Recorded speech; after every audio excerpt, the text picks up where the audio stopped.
Well, I would turn back time, but let's say I don't have a time machine, that going after Faisal would have that impact because he took his life. You know, he was a coward, he was full of hate. You know, I'm here with Ken Price, and we're not that long out of, one of the worst nights in Toronto history, July 22nd, 2018, what I call the massacre on the Danforth, because that's what it was. And your daughter, Samantha, was at the birthday party for Reese Fallon. She's one of the victims, and obviously, Juliana Kozis was the other victim that died. But there were many people that were hurt, including your daughter, because of gunfire. That's exactly right. There were 13 shooting victims, and it was a very tragic, it was the worst night of our life. I mean, the way we found out even, it was so unexpected to have a beautiful night. Your daughter's having ice cream on the Danforth. Like, if that's not about as perfect a night as you can imagine, if you're a father. I mean, I knew where she was, I knew what was going on, but I did not expect to get that call from a stranger on my daughter's phone, and that ended up leading to finding out what had happened, which was just terrible. Their lives were cut short from the bullets from a .40 caliber Smith & Wesson semi-automatic handgun, shot by Faisal Hussein, who later turned it on himself. And on this day here in December, very close to Christmas 2019, you and a group of the victims, including your daughter, have filed a lawsuit against Smith & Wesson. Tell us about that.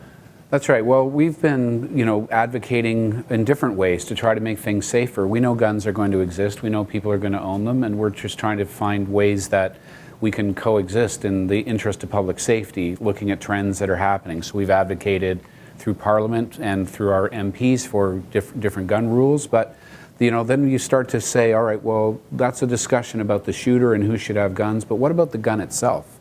The hardware. I'm kind of in the tech industry, and I'm thinking, why aren't guns more restricted? Well, my smartphone, I have to have two-factor authentication. I've got to have a thumbprint and a password to use my phone at work. Why isn't that kind of security? Can pick a gun up. If you yeah, have a gun, absolutely. And so you would like to see these guns, be very specific to the people who have licenses and own them. Sure. In fact, I can't believe anybody would be against that. I think that the argument by gun owners is it is a restricted weapon, and they have to be highly qualified to use them. So let's tie the technology to those that are qualified to have the gun in the first place. I think that's another measure that we should take their attention. What would be the perfect outcome if you could have it the way you'd like it?